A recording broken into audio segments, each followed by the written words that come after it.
देने के लिए होड़ में कांग्रेस ने आंखें मूंद ली थी। राम का जन्म स्थान भारत के इतिहास का सबसे पुराना और सबसे जटिल मुद्दा था, जिसके बारे में आज भी अगर लोग बात करते हैं तो संवेदनशील ही माना जाता है। इस एक विवाद के कारण न केवल अयोध्या बल्कि पूरे राज्य बल्कि पूरे भारत में दंगे भड़क उठे थे। हजारों लोगों की जान चली गई और यह एक ऐसा मामला था जिसका मुकदमा भगवान राम स्वयं लड़ रहे थे। सुप्रीम कोर्ट में बाकायदा फाइल बनाई जाती है। मुझे यकीन है कि आप इस मुद्दे के बारे में ज़रूर जानते होंगे, लेकिन सुप्रीम कोर्ट के 1405 पन्नों के फैसले में ऐसे विवरण हैं जिनमें आप वास्तविक कारण समझ पाएंगे कि यह 16वीं शताब्दी से आज तक क्यों जारी रहा। मैंने यह पूरा फैसला पढ़ा है और इस पूरे वीडियो में आप मेरे मुँह से ऐसी कोई बात नहीं सुनेंगे जो सर्वोच्च न्यायालय के निर्णय और सरकारी रिपोर्ट समाचार पत्रों से बाहर हो, ASI की रिपोर्ट से बाहर हो। इस वीडियो को बनाने के पीछे का मेन मकसद यह है कि आप और सभी बातों को किनारे रखकर तथ्यों के आधार पर देखेंगे ये सब चीज़ें क्यों हुई, उनके पीछे क्या कारण थे और सर्वोच्च न्यायालय वास्तव में क्या कहता है। भारत में एक राज्य है उत्तर प्रदेश। उत्तर प्रदेश में एक क्षेत्र है अयोध्या जिला, जिसका पहला नाम फैजाबाद था, लेकिन अब इसे फिर से बदलकर अयोध्या जिला कर दिया गया है।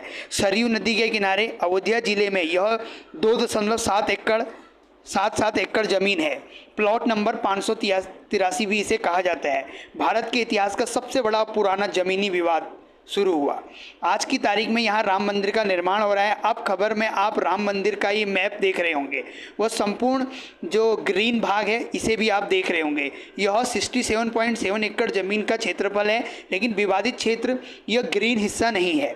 विवादित क्षेत्र 2.77 एकड़ ज़मीन है, जिसे प्लॉट नंबर 583 भी कहा जाता है। इसमें 0.313 एकड़ क्षेत्र ही रियल विवादित क्षेत्र है। यहीं पर राम मंदिर का निर्माण हो रहा है। अब आप यह सवाल कर रहे होंगे कि इस पूरे 67.7 एकड़ भूमि में क्यों नहीं बनाया गया। थोड़ा इंतजार करें, आपको सारी बातें स्टेप बाय स्टेप समझ में आ जाएंगी।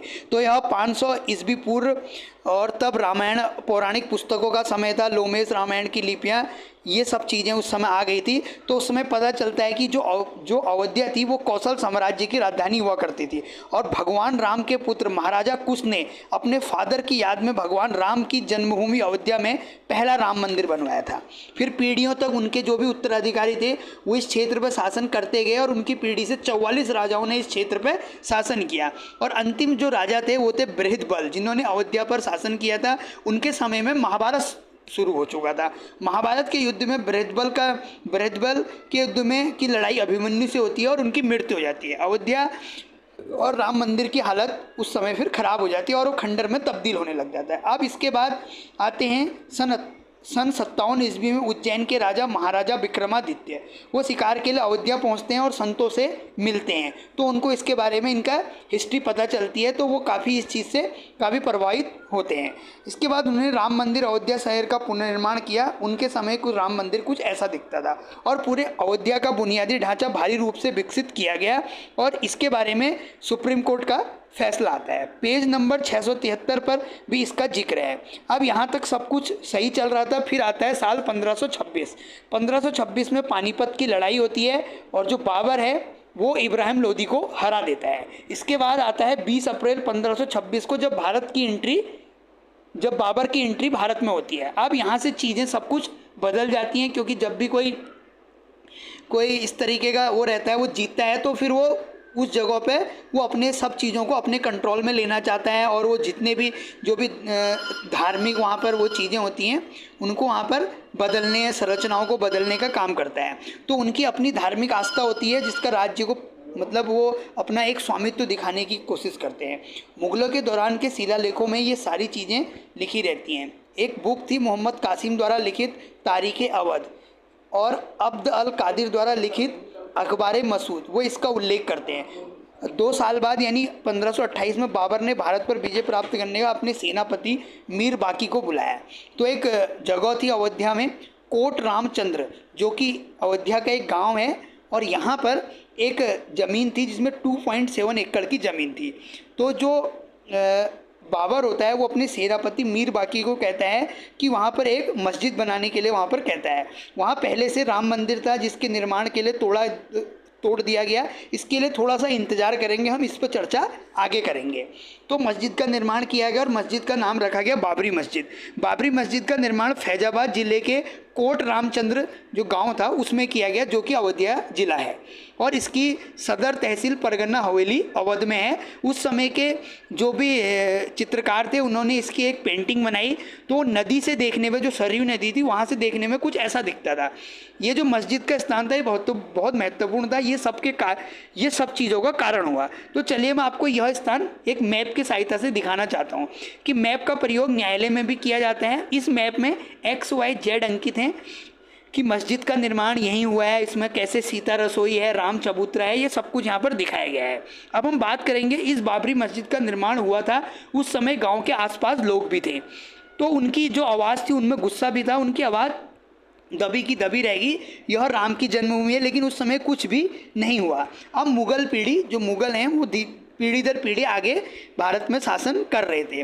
अब आता है साल 1857 तक मुगलों का युग थोड़ा सा समाप्ति की ओर होने वाला था, यानी कि समाप्त हो रहा था। इसी वक्त एक घटना हुई जो इस केस के लिए बेहद अहम थी। 7 अंग्रेज थे जो भारत के उत्तरी और पश्चिमी भागों में ट्रैवल कर रहे थे, और उन्होंने अपनी ट्रैवल नोट्स में, इन यात्रा नोट्स में अयोध्या के बारे में वो कुछ लिखते हैं। राम मंदिर में लोग वहाँ कैसे पूजा करते हैं, सब कुछ इसके बारे में लिखते हैं। तो विलियम फॉरेस्टर ने अपनी किताब अर्ली ट्रेवल इन इंडिया में इसका जिक्र किया था, और फैसले के पेज नंबर 663 पे भी आपको इसके बारे में पता चल जाएगा। जो भी ट्रैवल करने यात्री आए थे वो अयोध्या यात्रा करते समय कुछ नोट्स लिखते हैं, उनके कुछ अपने कथन हैं। आप उनको रुक के भी यहाँ पर इसको पॉज करके आप इसको पढ़ सकते हैं। जोसेफ टिफन थेलर और विलियम फ्रिंच के जो ट्रैवल नोट्स हैं बहुत महत्वपूर्ण थे।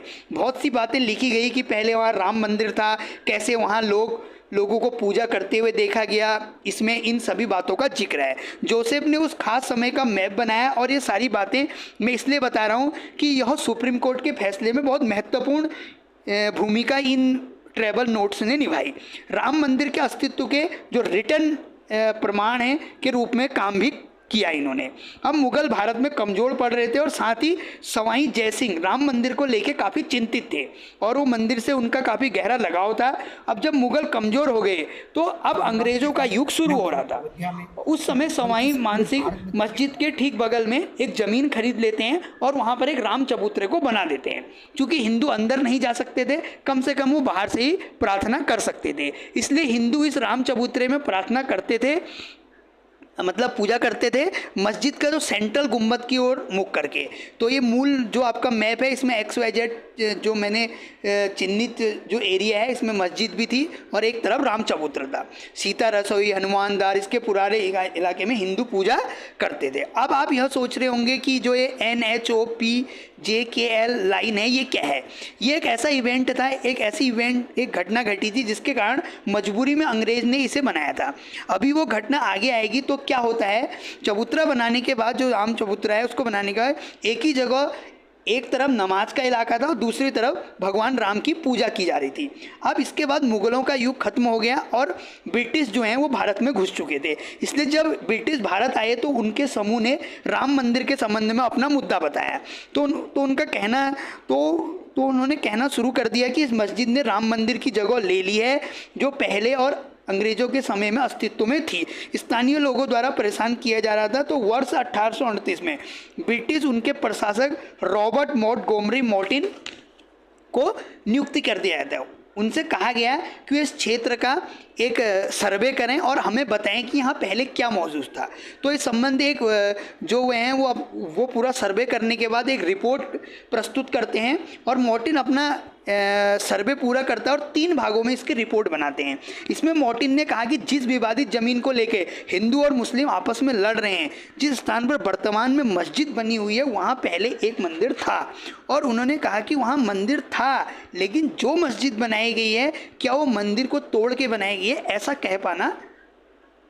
कह पाना थोड़ा मुश्किल है। इस बारे में कुछ नहीं कहा जा सकता। उन्होंने जिस सटीक भाषा का प्रयोग किया वो यहाँ पर लिखा हुआ है, आप इसे भी पढ़ सकते हैं। आपको ये फैसले के पेज नंबर 669 से 671 के बीच में मिल जाएगा।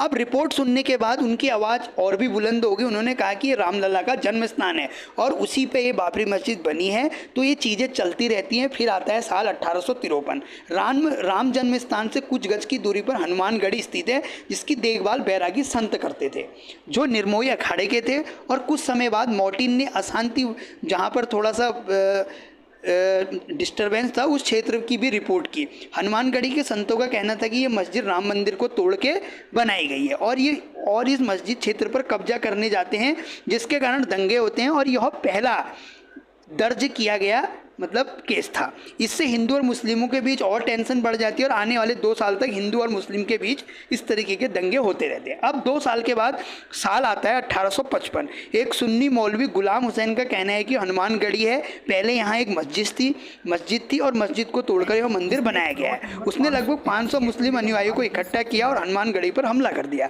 8000 बैरागी संत पहले से ही वहाँ जा पहुँचे थे, जिससे मुस्लिम पक्ष की ओर से भारी लड़ाई हो जाती है और वहाँ पर 75 मुसलमानों की जान भी चली जाती है। सर्वपल्ली गोपाल अपनी book anatomy of A confrontation में इसका जिक्र करते हैं। फैसले के पेज नंबर 675 पर भी इन दंगों के कारण भारी अशांति फैल जाती है और अंग्रेज इन सब बातों से परेशान हो जाते हैं।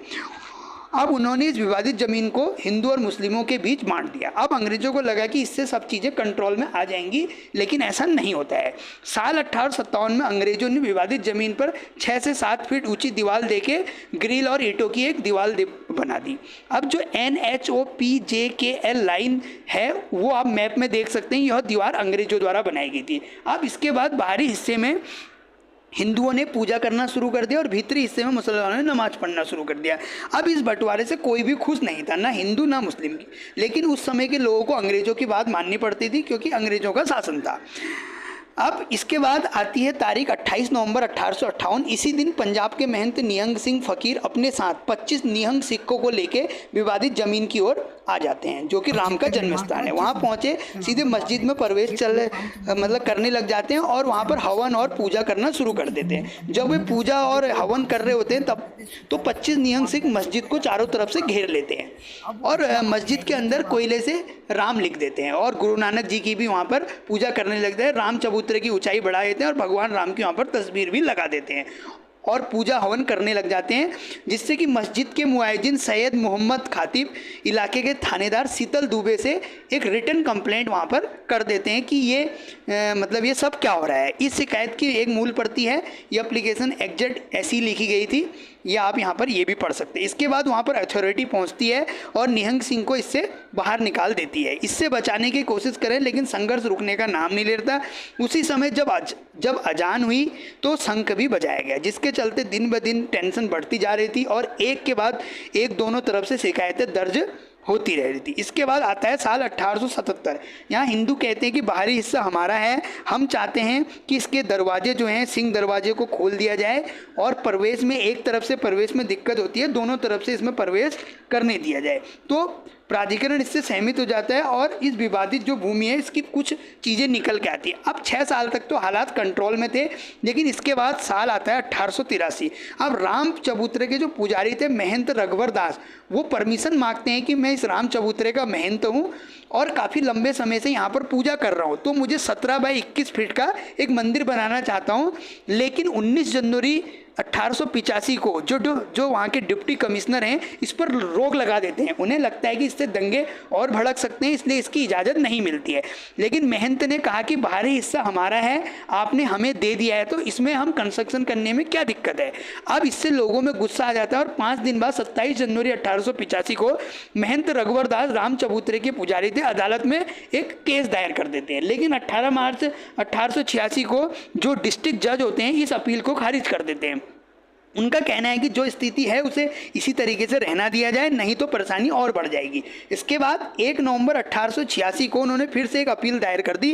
कोर्ट का कहना है कि महंत रघुवर दास का इस पर कोई भी स्वामित्व नहीं है, वो पूजा करते हैं लेकिन उस पर उनका कोई ऐसा अधिकार नहीं है, इसलिए वह यहाँ पर कंस्ट्रक्शन नहीं कर सकते हैं और यह छोटी छोटी बातें इस तरफ होते रह रही थी। लेकिन इसके बाद तारीख आती है 27 मार्च 1934। ये बहुत खास दिन था। अयोध्या के शाहजहाँपुर गांव में एक गाय की हत्या कर दी जाती है। बहुत सारे दंगे छोटे छोटे स्तर पर नहीं बल्कि बड़े स्तर पर होते हैं। इसमें लोग इतने गुस्से में थे कि उन्होंने मस्जिद पर हमला कर दिया। अब इस हमले से मस्जिद की दीवार नष्ट हो गई और गुंबद क्षतिग्रस्त हो गया। लेकिन ब्रिटिश भारत सरकार इसका पुनर्निर्माण करा देती है। अब इस इवेंट के बाद मुसलमान सुरक्षित महसूस नहीं करते हैं। और दूसरी बात, मुसलमानों का मानना था कि हिंदू वहाँ पूजा करते हैं और लोग एक ही जगह पर नमाज पढ़ रहे हैं, तो यह शरीयत के खिलाफ है, यह नमाज का सही तरीका नहीं है, इसलिए मुसलमान वहाँ से नमाज पढ़ने से बचते हैं। लेकिन बाहरी हिस्सा जो हिंदुओं को दिया गया था, वहाँ विधिवत पूजा की जाती है, भजन वगैरह गीत वगैरह वहाँ पर गाए जाते हैं। सारी बातें हो रही थी। इसके बाद साल आता है 1947। अब हमारा देश आज़ाद हुआ और 2 साल के बाद दिसंबर 1949 में अखिल भारतीय रामायण महासभा की स्थापना की गई।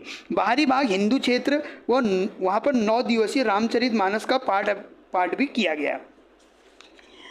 अब 22 दिसंबर की रात रामलला की मूर्ति को मस्जिद के अंदर रख दिया जाता है। अगले दिन की सुबह यानी कि 23 दिसंबर 1949 को बहुत से हिंदू दर्शन के लिए कतार में खड़े होते हैं। लोग कहते हैं कि रामलला प्रकट हो गए हैं। लेकिन जब मुसलमान ये सब देखते हैं तो 29 दिसंबर 1949 को सुन्नी सेंट्रल वक्फ बोर्ड ने एक एफआईआर दर्ज कराई। मुस्लिम पक्ष की ओर से कोई भी व्यक्ति व्यक्तिगत रूप से शिकायत नहीं कर रहा था। इसके बजाय मामले के लिए सुन्नी सेंट्रल वक्फ बोर्ड लड़ाई लड़ रहा था। शिकायत में उनका कहना था कि हिंदू झूठ बोल रहे हैं, रामलला प्रकट नहीं हुए, बल्कि उन्होंने खुद यहाँ पर मूर्ति स्थापित की है ताकि मस्जिद का क्षेत्र सेंट्रल गुंबद में स्थान हासिल कर सके। अब फिर से दंगे की स्थिति उत्पन्न हो रही थी। रामलला की मूर्ति के दर्शन पूजन दूर दूर से होने लगे थे। जो नियम बनाए गए थे उनका पालन नहीं हो रहा था। हालात बिगड़ने लगे। सरकार ने मस्जिद के अंदरूनी हिस्से पर ताला लगा दिया और हिंदू इससे बाहरी हिस्से से ही दर्शन कर रहे थे। उन्हें चिंता भी थी कि रामलला यहाँ पर जेल में बंद हो गए। अब इसके बाद गृह मंत्री सरदार वल्लभ भाई पटेल और प्रधानमंत्री जवाहरलाल नेहरू, यूपी के सीएम गोविंद बल्लभ पंत और यूपी के गृह मंत्री लाल बहादुर शास्त्री को ये सब बातें बताते हैं कि मस्जिद से रामलला की मूर्ति हटाने के लिए मुख्यमंत्री वही करते हैं। उन्होंने उस समय के फैजाबाद के डिप्टी कमिश्नर को मस्जिद से वहाँ से ये हटाने को आदेश दिया। तो वो जो उस समय डिप्टी कमिश्नर थे के नायर, वो करने से मना कर देते हैं। उनका कहना है कि ये एक इस तरीके का है जैसे आग से खेलने जैसा होगा।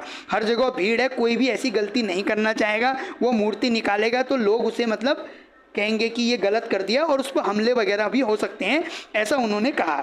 यह सही निर्णय नहीं है, इससे पूरे शहर में दंगे भी हो सकते हैं और इससे और भी टेंशन बढ़ेगी। फिर के नायर का कहना है कि ये नौकरी नहीं करना चाहते और उन्होंने इसका इस्तीफा दे दिया है। और इन सब बातों को वो अपने लेटर के माध्यम से ही चर्चा कर रहे थे।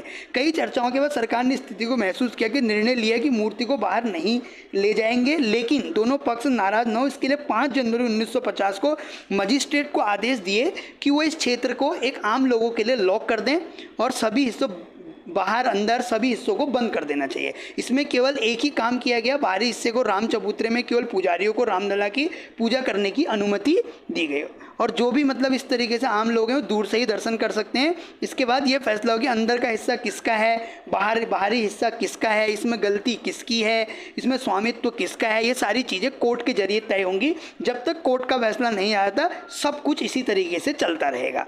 अब इन सब बातों को देखते हुए 16 जनवरी 1950 को गोपाल सिंह विशारद ने फैजाबाद कोर्ट में केस दायर कर दिया। मैं यहाँ पर पूजा करना चाहता हूँ, मुझे इससे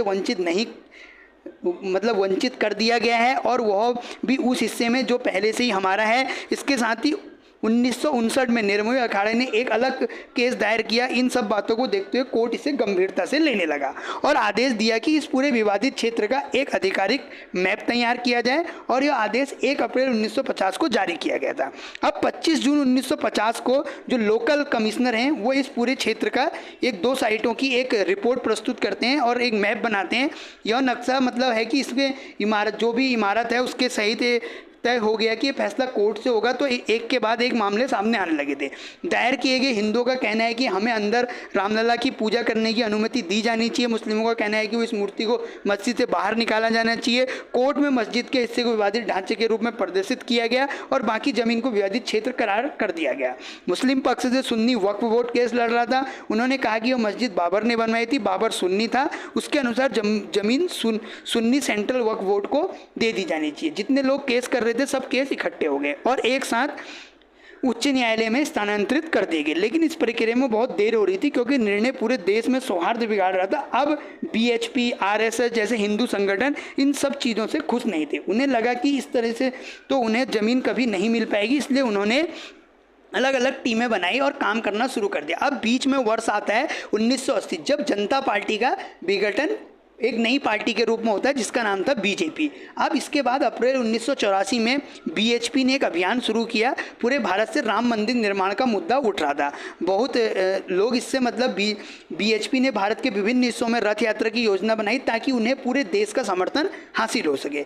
अब इस योजना यह होती कि अलग अलग जगहों पर भाषण देकर इस पूरे मुद्दे को देश के कोने कोने तक फैलाया जाए ताकि गवर्नमेंट पर इसका प्रेशर पड़ सके। तो उनकी योजना सितंबर 1984 में रथ यात्रा करने की थी, लेकिन उस समय इंदिरा गांधी जी की मृत्यु हो गई और देश की स्थिति खराब होगी, इसलिए यात्रा रोक दी गई। बीच में अब चुनाव हुए, पहली बार बीजेपी चुनाव में खड़ी हुई। दरअसल बीजेपी का पहला घोषणा पत्र मैनिफेस्टो राम मंदिर के बारे में बिल्कुल भी नहीं था, इसलिए चुनाव हुआ। पहली बार बीजेपी चुनाव में खड़ी हुई। उनका प्रदर्शन उतना अच्छा नहीं है, उन्हें केवल 2 सीटें मिली। इसके चलते अटल बिहारी वाजपेयी को अध्यक्ष पद से हटाकर लाल कृष्ण आडवाणी को अध्यक्ष बना दिया गया।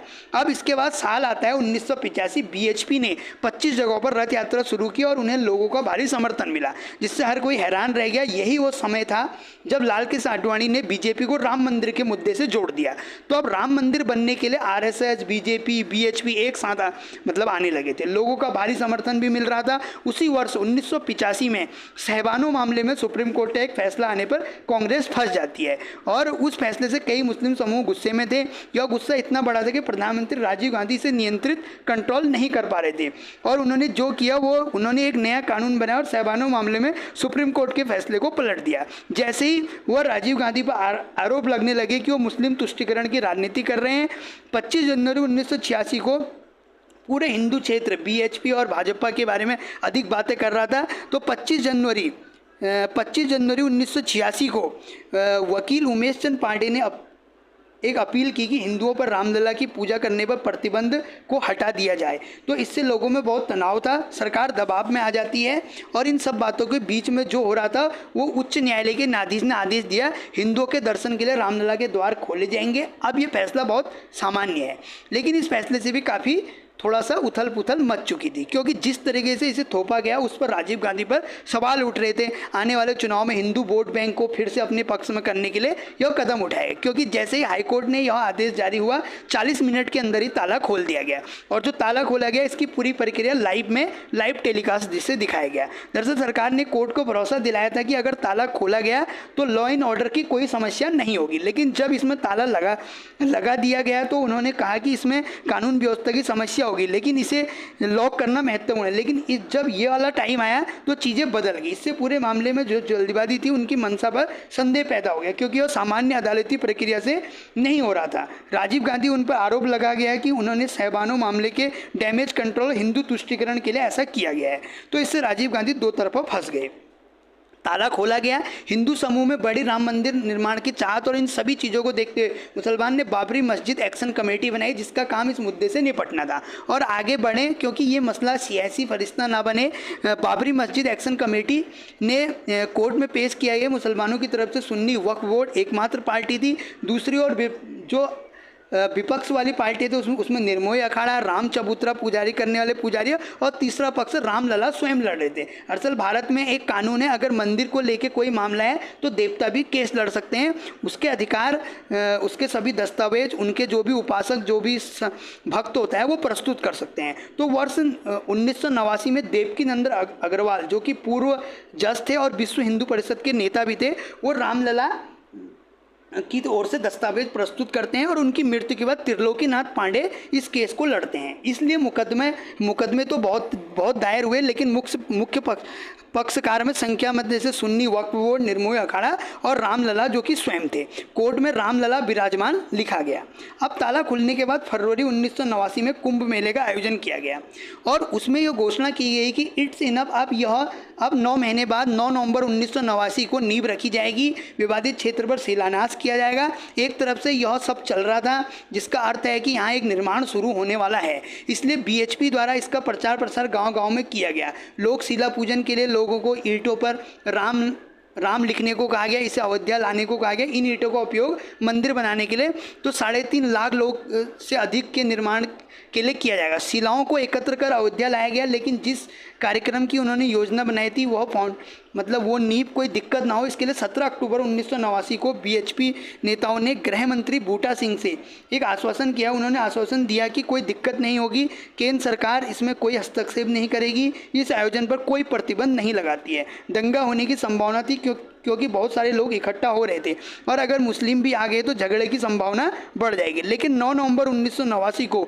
गृह मंत्री बूटा सिंह, यूपी के सीएम नारायण दत्त तिवारी, उनकी उपस्थिति में नींव रखी जाती है, फाउंडेशन रखी जाती है और कोई दंगा लड़ाई नहीं होती है। बीएचपी और आरएसएस एक कदम उठकर मंदिर निर्माण की दिशा में आगे बढ़ रहे थे और चुनाव आ रहे थे, इसीलिए इन सभी चीज़ों को देख रहे थे। इसमें बीजेपी भी कूद पड़ी। नवंबर 1989 में लाल कृष्ण आडवाणी उन्होंने रथ यात्रा की घोषणा की, जो कि बीएचपी की रथ यात्रा से थोड़ा सा अलग थी।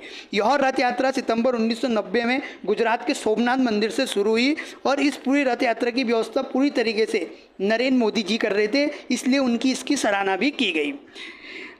और इस रथ यात्रा को 10,000 किलोमीटर की यात्रा करते हुए विभिन्न क्षेत्रों से गुजरना पड़ा और अयोध्या पहुंचते ही जब ये यात्रा शुरू होती है तो पूरे भारत में उथल पुथल मच जाती है। इससे बीजेपी पार्टी हाईलाइट हो जाती है और इस यात्रा के कारण भारत में राम मंदिर का मुद्दा उठ खड़ा होता है। यहाँ तक कि कई जगहों पर दंगे भी हुए, खासकर उन जगहों पर जहाँ हिंदू मुस्लिम आबादी अनबैलेंस यानी कि बराबर नहीं थी। यह रथ यात्रा 22 अक्टूबर 1990 को बिहार पहुंचती है। जैसे आडवाणी बिहार पहुंचते हैं तो 22 अक्टूबर 1990 की रात के 3 बजे बिहार के समस्तीपुर में लालू प्रसाद यादव लाल कृष्ण आडवाणी को गिरफ्तार करवाओ करके ये कदम उठा देते, क्योंकि इससे देश में दंगे हो जाएंगे और बिहार की स्थिति भी खराब हो सकती है। 1984 में 2 सीट जीतने वाली बीजेपी को लाल कृष्ण आडवाणी राम मंदिर के मुद्दे से जोड़ने के बाद फैसला किया तो 1989 के चुनाव में बीजेपी ने सीधे तौर पर 85 सीटें जीती। यूपी, राजस्थान, एमपी, हिमाचल प्रदेश, इन राज्यों में बीजेपी की सरकार बनी। इसके बाद लाल कृष्ण आडवाणी बीजेपी और देश में एक बड़ा नाम बन गए। राम मंदिर निर्माण को बीजेपी के घोषणा पत्र मैनिफेस्टो से अब जोड़ दिया गया। यह यात्रा बिहार में रोक दी गई, लेकिन 30 अक्टूबर 1990 को रामलला की उपस्थिति में यह यात्रा अयोध्या में पूरी करनी पड़ी। तो जब लाल कृष्ण आडवाणी की यात्रा बिहार में रुकती है तो अन्य कर सेवक अयोध्या पहुंचते हैं। कर सेवक वे लोग होते हैं जो कर सेवा अर्थात कर सेवा करते अपने धर्म के प्रति बिना किसी लालच के कार्य करते हैं। उन्हें कहा कि बिहार में भले ही यात्रा रोक दी गई, लेकिन वो अयोध्या जाएंगे, वहाँ कर सेवा करेंगे। लेकिन मुलायम सिंह ने कहा कि विवादित क्षेत्र में कोई भी परिंदा पर नहीं रखेगा और अगर कोई आएगा तो उसके लिए अच्छा नहीं होगा। कर सेवक ने इस चुनौती के रूप में लिया और 30 अक्टूबर को कर सेवक अयोध्या के विवादित क्षेत्र में पहुंचे, जहां पुलिस ने उन्हें रोक दिया। कर सेवक के पास एक संत थे जो पहले ड्राइवर था, इसलिए पुलिस की बस को साइड से ले जाता है और कर सेवकों को उसमें ले जाके विवादित क्षेत्र में पहुंच जाते हैं। बाबरी मस्जिद पर एक भगवा झंडा लगाने की कोशिश करते हैं, लेकिन मुलायम सिंह के आदेश पर पुलिस द्वारा कर सेवकों पर गोली चलाई है, जिसमें 30 से अधिक कर सेवक की जान चली जाती है। अब यह संयोग यह भी हुआ कि एक बंदर भगवा ध्वज लेकर गुम्मद की ओर चढ़ गया। अब कर सेवक को भगवान हनुमान का ही एक रूप माना जाता है। इसके बाद आता है साल 1991 और बीजेपी बहुत मजबूत थी। पूरे भारत में हर कोई बीजेपी के बारे में ही बात कर रहा था। यूपी में बीजेपी जीत गई। 24 जून 1991 को पहली बार यूपी में बीजेपी की सरकार बनी और बीजेपी की सरकार बनी, कल्याण सिंह मुख्यमंत्री बने और केंद्र सरकार में कांग्रेस की जीत हुई तो पीवी नरसिम्हा राव प्रधानमंत्री बने। बीजेपी को 221 सीटें मिली, जिससे हर कोई इसके बाद राम मंदिर का महत्व राजनेताओं को समझ में आ गया। कल्याण सिंह के सीएम बनते ही वो अयोध्या जाते हैं और प्रतिज्ञा करते हैं कि रामलला हम आए हैं, मंदिर यहीं बनाएंगे। यह नारा प्रसिद्ध भी हो गया और कुछ दिन बाद 7 अक्टूबर 1991 को भूमि अधिग्रहण कानून की धारा 4, 6 और 17 के तहत कल्याण सिंह ने एक बड़ा फैसला लिया। विवादित क्षेत्र के आसपास का क्षेत्र राज्य सरकार के पास ले लिया जाता है। इस अधिनियम में राज्य सरकार चाहे तो पर्यटन और विकास के लिए भूमि अधिग्रहण कर सकती है। कल्याण सिंह यानी राज्य सरकार ने सबसे पहले इस इलाके को अपने अधीन कर लिया और फिर एक भरोसा हुआ कि राम जन्मभूमि जो न्यास है वो बीएचपी ट्रस्ट था, जिसके उद्देश्य राम के जन्मस्थान का निर्माण कराना था। इसलिए इस ट्रस्ट को ₹1 में पूरा पट्टा दे दिया जाता है और कहा गया कि इस क्षेत्र में पर्यटन और विकास के लिए श्री राम कथा पार्क वगैरह बनाए जाएं। लेकिन इसके ठीक बाद मुस्लिम समूह कोर्ट पहुंच गए और जबरदस्ती ऐसा कह रहे हैं करके इस मामले को असंवैधानिक तारीख बता दिया। इसके बाद हाईकोर्ट ने इस फैसले पर स्टे ऑर्डर ले लिया। जो ज़मीनें लीज में दी गई थी वो ट्रस्ट होल्ड से बाहर चलेगी। अदालत इसमें एक और काम करती है कि इस ज़मीन पर किसी भी कंस्ट्रक्शन की अनुमति परमिशन नहीं देती, यानी कि इस विवाद पर जो ज़मीन पर कोई भी छोटा सा निर्माण कार्य नहीं हो सकता, क्योंकि कब्जा करने के लिए समूह के दोनों ओर से अलग अलग चालें खेली जा रही थी। वो पैसा लगा रहे थे, विवादित क्षेत्र के आसपास ज़मीन खरीदे थे, बहुत से जो भी धन है वो लोग दान वगैरह भी दे रहे थे। इसके बाद साल शुरू होता है 1992 और जनवरी 1992 में कल्याण सिंह यानी बीजेपी की सरकार थी। पहली चीज़ें ये होती हैं कि वो विवादित भूमि के चारों ओर जो भी बैरिकेडिंग थे उन बाधाओं को हटा दिया जाता है। इससे पहले कोई भी बिना अनुमति के इसमें प्रवेश नहीं कर सकता था। जो भी बैरिकेडिंग वगैरह थी वो ये मतलब इस आने जाने वालों की यात्रा को सुगम बनाने के लिए साल की शुरुआत होगी। इन सभी बैरिकेडिंगों को महीने में हटा दिया गया और RSS, BJP, BHP और बजरंग दल ने बैठक की। अब इस मुलाकात को लेकर कई तरीके की बातें, अफवाहें थी। जो खुफिया ब्यूरो के पूर्व एक प्रमुख थे वो मलायक कृष्णधर ने यह दावा किया कि इस बैठक में 6 दिसंबर 1992 यानी कुछ महीने बाद पूरे विवादित ढांचे को गिराने की एक योजना बनाई जा रही है। ऐसा इसलिए किया गया ताकि अदालत में मामला मजबूत रहे, क्योंकि अगर उस जमीन में मस्जिद होगी तो कोर्ट में उनके पक्ष में फैसला नहीं आएगा। IB के अधिकारी मेलॉय कृष्णधर, उन्हें दावा किया गया कि उनकी सुरक्षा लागू की जाए। उन्होंने मीटिंग को रिकॉर्ड भी किया, अपने सीनियर को दिया, लेकिन उसमें कुछ नहीं होता है। इसमें मेलॉय ने कांग्रेस की नरसिम्हा राव पर भी आरोप लगाया। कांग्रेस ने दोनों समूह के समर्थन करने के प्रयासों से आंखें मूंद ली थी। उन्होंने जो भी आरोप लगाए उनका जिक्र उनकी किताब ओपन सीक्रेट्स इंडियाज इंटेलिजेंस में किया गया है। और उसके बाद कोबरा पोस्ट का स्टिंग ऑपरेशन भी बनाया गया, जिसमें कहा गया कि यह योजना 10 महीने पहले से ही शुरू हो चुकी थी। वीडियो अभी भी यूट्यूब पे है, आप इसको देख सकते हैं। अब इससे चीज़ें और अधिक तीव्र हो जाती हैं। 24 मार्च 1992 को कल्याण सिंह यूपी के CM बिना किसी डर के सार्वजनिक बयान दे देते हैं कि हमारी सरकार रहे ना रहे राम मंदिर बनना चाहिए। इस पूरे चीज़ों को देखते हुए समस्या यह थी कि हिंदू समूह ने ऐसा कहा था उन्हें इस क्षेत्र में निर्माण और पूजा आयोजित करने की अनुमति दे दी जानी चाहिए, लेकिन आदेश अदालत का नहीं था, निर्माण कंस्ट्रक्शन की अनुमति नहीं थी। 7 जुलाई 1992 को पहली बार BHP ने सार्वजनिक रूप से अपनी बातें लोगों तक पहुंचाई और यह बात कही कि अगर कंस्ट्रक्शन नहीं हो सका तो विवादित ढांचा गिराया जा सकता है। इस पर कोर्ट ने कुछ नहीं कहा। यह सब सुनकर अयोध्या और पूरे भारतवर्ष में टेंशन बढ़ जाती है, क्योंकि कोई नहीं जानता था कि क्या होगा। 24 सितंबर 1992 को BHP का कहना है कि इस तरीके से नहीं चलेगा, आपके पास 3 महीने का समय है, सरकार हमें निर्माण कार्य करने की इजाज़त दे और हम इसका अब ज़्यादा इंतजार नहीं करेंगे, हम अगला कदम उठाएंगे। अब 3 महीने भी बीत चुके थे, सरकार कुछ नहीं करती है, वार्ता भी विफल हो जाती है। इसलिए 30 अक्टूबर को धर्म संसद दिल्ली में एक बैठक का आयोजन किया जाता है। इसमें अलग अलग हिंदू संगठन अपनी रणनीति बनाते हैं, राम मंदिर का निर्माण कैसे करना है, क्या होगा। इस बैठक में सभी निर्णय 6 दिसंबर 1992 को अयोध्या में कर सेवा की जाए और अब इसका मतलब यह हुआ कि वे राम चबूतरे से मिट्टी लेंगे और उसकी कुछ दूरी पर भजन कीर्तन करेंगे। कई लोगों को यह डर था कि विवादित ढांचे को गिराने की योजना बनाई गई है और इस मुलाकात के बाद भारत में टेंशन और बढ़ जाती है। 6 दिसंबर 1992 को क्या होगा, फिर बाद में इस कर सेवा कार्यक्रम को बंद करने पर चर्चा हुई। तब यूपी के CM कल्याण सिंह ने सुप्रीम कोर्ट में अर्जी दाखिल की और यूपी विधानसभा में गारंटी ली कि सिर्फ कर सेवा होगी, मस्जिद को कुछ नहीं होगा। साथ ही उन्होंने ये भी कहा अगर हम ऐसे वक्त में कर सेवा रोक देंगे तो दंगे और भड़क जाएंगे। अब ये सब करने के बाद कल्याण सिंह ने जो लिखा कि किसी भी हालत में कर सेवाओं पर गोलियां नहीं चलाएंगी। DGP प्रकाश सिंह ने कहा कि यूपी सरकार मंदिर के आसपास ऐसे अफसरों की तैयारी करेगी जो इसके मुताबिक काम करेंगे। सरकार ने अयोध्या के आसपास ऐसे अधिकारियों को तैनात करने की कोशिश की जो कि उनके हिसाब से काम करें। अब 1 दिसंबर 1992 से कर सेवकों को अयोध्या पहुंचना शुरू हो गया। 1.5 लाख से ज़्यादा कर सेवक यहाँ मौजूद थे और पूरा अयोध्या एक प्रकार से छावनी में तब्दील हो गया। और एक दिन पहले 5 दिसंबर 1992 को भीड़ मंच बना हुआ था, नेताएं भाषण दे रहे थे जिसमें अटल बिहारी वाजपेयी, लाल कृष्ण आडवाणी अपने भाषण में बहुत सारी बातें यहाँ पर कही। जो भी यहाँ पर था उसमें बैठक में बैठने के लिए एक समतल प्लेन किया जाए ऐसा बात हुई थी। जो भी वहाँ पर उबड़ खाबड़ था उसमें बैठा नहीं जा सकता, उसको बैठने लायक बनाया जाए। तो वहाँ पर यज्ञ हवन वगैरह इनकी सबकी व्यवस्था की गई। ऐसे ही लाल कृष्ण आडवाणी कहते हैं कि जो भी मतलब करना पड़े हम सरकार को, हम इस पर काम करेंगे। BJP, RSS, BHP, Bajrang Dal, इनके सभी नेता पहुंचते हैं, लेकिन कुछ राजनेता जो मुद्दा बना सकते हैं, भड़काऊ भाषण देते नजर आ सकते हैं, उनको अनुमति नहीं दी, उन्हें रोका जा रहा था। उमा भारती की तरह उमा भारती अपने बाल भी काट के इस तरीके से पहचान जा सके, वो भी अंदर चलेगी।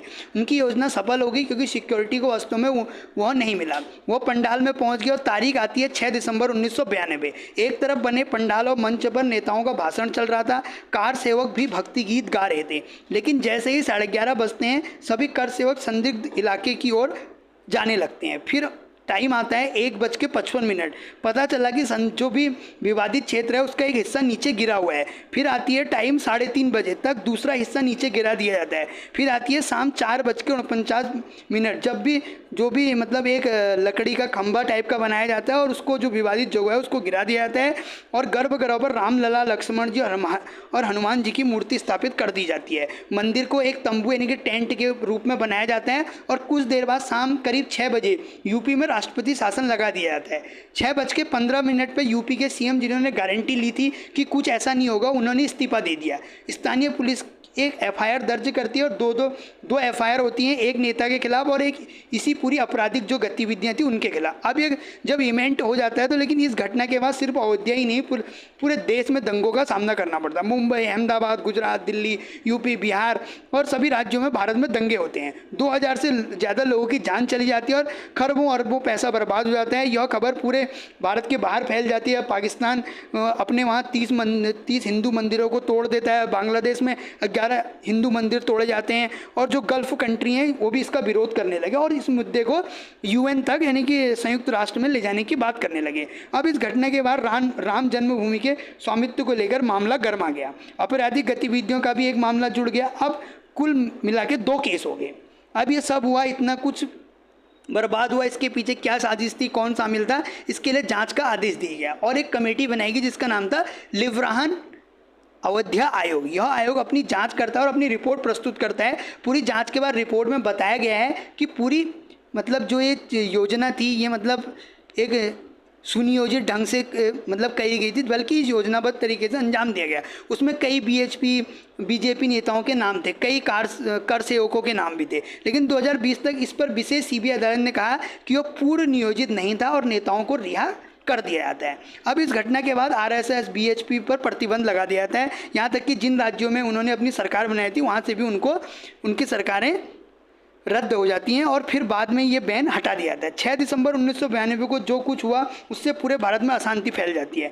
अब केंद्र सरकार एक्शन में आ जाती है और इसके 1 महीने बाद 25 जनवरी 1993 को एक एक्ट आता है जिसको 1993 का अयोध्या अधिनियम कहा जाता है। इसमें जो पूरा इलाका आप देख रहे होंगे 67 एकड़ ये और 2.7 जो विवादित क्षेत्र है और 2.7 एकड़ में भी 0.313 एकड़ जो वास्तविक विवादित क्षेत्र है वहाँ एक मूर्ति की स्थापना की गई। पूरे 2.7 एकड़ क्षेत्र को छोड़कर बाकी क्षेत्र को केंद्र सरकार अपने अधीन ले लेती है और जब इसके अंतर्गत लिया जाता है तो वहाँ के दुकानें जो भी संपत्तियां, मकान वगैरह हैं वो मतलब उसमें आप अतिक्रमण यदि जैसे कोई राजमार्ग, कोई हाईवे वगैरह बनता है तो वहाँ पर जो भी सरकारी रेट होता है उसके हिसाब से वहाँ पर पैसा वगैरह दिया जाता है, इसलिए जगह पूरी तरीके से खाली होगी। अब केंद्र सरकार सब अपने पास ले लेती है।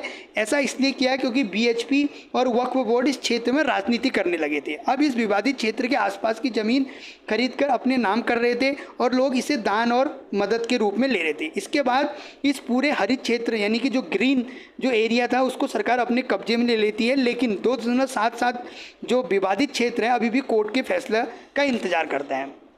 यह विशेष एक अदालत को कर दिया जाता है कि केंद्र सरकार ने एक और काम किया, विवादित मूर्ति का पूरा मामला उन सभी को रद्द कर दिया। लेकिन यह इतना आसान नहीं था, लोग इसके खिलाफ कोर्ट चले गए। उन्होंने कहा कि यह असंवैधानिक है, यह केस 2 साल तक चलता है और सभी चीज़ें खारिज किए गए केस दोबारा से शुरू हो जाते हैं। तो लोग जहां पहले खड़े थे फिर से उसी पॉइंट पर आ जाते हैं। इसके बाद फैसला कोर्ट को करना था। 2003 में मामला हाईकोर्ट में शुरू हुआ और सबसे पहले जो एएसआई की एक टीम को बुलाया जाता है और वैज्ञानिक तथ्यों तथा जो भी वहाँ पर हैं उन सभी चीज़ों पर नज़र डाली जाती है। 12 मार्च 2003 को एएसआई की टीम ने सर्वे शुरू करती है और सबसे पहले जीपीआर सर्वे यानी कि ज़मीन जो भेजने वाले जितने भी रडार वगैरह होते हैं वो बिना गड्ढा खोदे इलेक्ट्रोमैग्नेटिक जो वेव होती है उनके ज़रिए पता लगाया जाता है कि सतह के नीचे कुछ है या नहीं। तो ऐसा नहीं है कि सर्वे शुरू होता है और सारी ज़मीन खोद दी जाती है, ऐसा नहीं होता है। ये जीपीआर सर्वे किया गया है। इसके बाद जहाँ जहाँ चित्र यानी कि जो भी इमेज दिखाई गई वो 6 महीने तक इसी तरीके से चलता रहा। सब पारदर्शिता के साथ चला। उसमें 2 मतलब जो भी कानून के अधिकारी थे उनको भी नियुक्त किया गया। वो सर्वे के दौरान वहीं पर रुकते थे और शपथ निर्देश थे कि जीपीआर चाहे मतलब कुछ भी दिखाए, लेकिन गर्भगृह जहाँ रामलला विराजमान थे वहाँ कतई कुछ नहीं होना है, उसमें खलल बिल्कुल भी नहीं देना है, वहाँ खुदाई नहीं होगी। इसके बाद एएसआई की रिपोर्ट आती है और इस रिपोर्ट में सबसे पहली बात ये बताई गई है कि बाबरी मस्जिद के नीचे एक ढांचा था लेकिन वो इस्लामिक नहीं था। दूसरी बात बताई जाती है कि यहाँ कुछ ऐसी संरचनाएं हैं जो इस बात का संकेत देती हैं कि यहाँ कोई प्राचीन मंदिर था। तीसरी बात एएसआई का कहती है कि हम इस बात की पुष्टि नहीं कर सकते हैं कि बाबरी मस्जिद राम मंदिर को तोड़ के बनाई गई है या नहीं, लेकिन यह कह नहीं सकते। बाबरी मस्जिद खाली ज़मीन पर नहीं बनी थी। अब ये सब बातें चल रही थी कि दूसरी ओर विवादित ज़मीन पर लश्कर तैयबा के 5 आतंकी हमला कर देते हैं। 5 जुलाई 2005 को उन्हें एक अस्थाई मंदिर पर हमला करने की कोशिश की जिसमें एक सिविलियन यानी कि एक नागरिक की जान चले जाती है, कुछ लोग घायल हो जाते हैं, लेकिन सीआरपीएफ इन 5 आतंकियों को मार गिराती है। इसके बाद 2010 में सारे सबूत देखने को मिलते हैं और दोनों समूह अपने अपने प्रमाण वगैरह देने लग जाते हैं। 2010 में सब देखने के बाद हाईकोर्ट अपना फैसला सुनाता है। इस फैसले में कोर्ट का कहना है कि रामलला का जन्म वहीं हुआ था। बाबरी मस्जिद के नीचे इस्लाम से संबंधित कोई संरचना नहीं मिली। दूसरी बात, हाईकोर्ट 2.77 एकड़ विवादित ज़मीन को 3 हिस्सों में बांट देती है। जो मध्य का भाग था उसको भगवान रामलला को दे दिया गया, दूसरे हिस्से को निर्मोही अखाड़ा को दे दिया गया और राम चबूतरा सीता रसोई दी जाती है और तीसरा बचा हुआ हिस्सा सुन्नी वक्फ बोर्ड को दे दिया गया। अभी फैसला तो आ गया लेकिन इस फैसले से कोई भी पार्टी खुश नहीं थी। इसी के चलते हुए 2011 में सुप्रीम कोर्ट चले जाते हैं और ये मामला सुप्रीम कोर्ट में चला जाता है। पहले 6 साल तक इस पर कोई सुनवाई नहीं होती है। फिर अगस्त 2017 में सुप्रीम कोर्ट सुनवाई शुरू करता है जिसमें 5 जज इसमें सुनवाई करते हैं। सबसे पहले तो सुप्रीम कोर्ट का कहना है कि हाई कोर्ट का ये फैसला सही नहीं है, इसलिए उन्होंने इस पर रोक लगा दी। सुप्रीम कोर्ट सारी बातें सुनने के बाद अपना फैसला सुनाता है। सुप्रीम कोर्ट का फैसला 4 बातों पर आधारित था। सबसे पहले एएसआई की रिपोर्ट। सुप्रीम कोर्ट ने एएसआई की रिपोर्ट का पक्ष लिया जिसमें पाया गया कि मस्जिद से पहले वहाँ एक गैर इस्लामिक ढांचा था। ऐसे में सुन्नी वक्फ बोर्ड का मुख्य द्वार मस्जिद खाली ज़मीन पर बनी है वो कमज़ोर पड़ने लग जाता। दूसरा, जिन अंग्रेज जो भी ट्रैवल कर रहे थे उस टाइम पर ब्रिटिश, हमने पहले भी चर्चा करी थी, वो विदेश आए थे, उन्होंने कुछ ट्रैवल नोट्स बनाए थे जो अदालत में लिखित सबूत के तौर पर काम कर रहे थे जिसमें कैसे पूजा की जाती है, राम के बारे में क्या क्या बातें होती हैं, ये सब कुछ। तीसरा था कि विवादित जगहों पर हिंदू ने कभी पूजा करना बंद नहीं किया, अदालत में कब्जा ही रहा और यदि मिट्टी थी तो फिर पुजारियों ने उस पर प्रार्थना की लेकिन पूजा बंद नहीं की गई। वहीं दूसरे ओर मुसलमान चाहे 1934 हो 1949 के बाद कभी वहाँ नमाज पढ़ने नहीं गए। चौथी बात थी गवाहों से, जो आप न्यायालय के निर्णय 1029 को पढ़ सकते हैं। जज ने जो भी गवाह वगैरह थे उसमें सब की बात कही थी कि आपको नहीं लगता कि जिस मध्य क्षेत्र में आप कहते हैं कि रामलला का जन्म हुआ, क्या ऐसा नहीं हो सकता कि यहाँ कुछ हाथ बगल कुछ दाएं बाएं हैं। वो कहता है कि एक अंगुली भी उधर उधर नहीं है। मस्जिद का सेंट्रल गुंबद एक गर्भगृह है जहाँ रामलला विराजमान है, बिल्कुल वही है, इसमें 1% कोई भी संदेह नहीं है। इसलिए सब जो पुजारी अपने वचन से बिल्कुल भी अलग बात नहीं कर रहे थे। सब देखने के बाद 9 नवंबर 2019 को फैसला आता है कि पूरी 2.7 एकड़ ज़मीन रामलला की स्थिति यानी भगवान राम को दे दी जाती है। ना तो निर्मोही अखाड़ा और ना ही सुन्नी वक्फ बोर्ड, पूरा रामलला को दे दिया जाता है। एक प्रकार से भूमि भगवान राम को दे दी जाती है। वहीं विवादित जमीन से 25 किलोमीटर दूर धानीपुर जिले के गांव में 5 एकड़ जमीन सुन्नी वक्फ बोर्ड को दे दी जाती है। निर्मोही अखाड़ा जो इतने समय से केस लड़ रहा था उन्होंने कुछ नहीं मिलता है और आप कह सकते हैं कि रामलला को पूरा क्षेत्र मिल गया होगा, लेकिन उसका मैनेजमेंट कौन करेगा, वहाँ कंस्ट्रक्शन कौन करेगा। इसलिए मैं केवल 2.77 एकड़ क्षेत्र के बारे में ही बात कर रहा हूँ। संपूर्ण क्षेत्र 67.7 एकड़ नहीं। इस 2.77 एकड़ जमीन के लिए सुप्रीम कोर्ट के आदेश का पालन किया गया जिसमें केंद्र सरकार ने एक ट्रस्ट बनाया जिसका नाम था श्री राम जन्मभूमि तीर्थ क्षेत्र। 15 सदस्यों का इसका मैनेजमेंट करेंगे, लेकिन सुप्रीम कोर्ट ने कहा एक सदस्य निर्मोही अखाड़े का भी होगा, तो 15 में एक निर्मोही अखाड़े का मेंबर भी था। अन्य लोग आध्यात्मिक सरकार द्वारा नियुक्त किए गए लोग थे। इसलिए राम मंदिर का सारा काम श्री राम जन्म तीर्थ क्षेत्र द्वारा किया जाना था। वहीं बाकी जो ग्रीन क्षेत्र को केंद्र सरकार की योजना एक धार्मिक स्थल के रूप में विकसित करने की है, जैसे वैष्णो देवी में जो श्रद्धालु आते हैं उन्हें सुविधाएं मिलती हैं, ऐसा ही वहाँ पर भी किया जाएगा। सुप्रीम कोर्ट के फैसले पर एक और बात थी, जब ऐसे फैसले दिए जाते हैं तो हमेशा एक ऑथर होता है जो न्यायाधीश के सभी पहलुओं उनको राय को ध्यान में रखते हुए इस निर्णय को लिखता है, लेकिन राम मंदिर के फैसले पर कभी उस लेखक का नाम उजागर आज तक नहीं किया गया है। यदि आप निर्णय के अंतिम भाग को देखें तो उसमें एक ये जो भी परिशिष्ट है उसमें लिखा है, जिसका फ़ॉन्ट भी अलग है, जिसमें 5 में से एक जज ने बहुत बहुमत के फैसले से सहमत होते हुए अपना बिल्कुल अलग तर्क भी दिया था, जिससे कानूनी भाषा में एक समवर्ती निर्णय कहा जाता है। इसमें लिखा है कि विवादित ढांचा हिंदू मान्यताओं के मुताबिक राम मंदिर का ही है। अभी की बात करें तो 5 अगस्त 2020 को प्रधानमंत्री नरेंद्र मोदी ने इसका शिलान्यास और भूमि पूजन भी कर दिया है और 2024 में यहाँ पर राम मंदिर बनके तैयार भी अब हो चुका है। Thank you.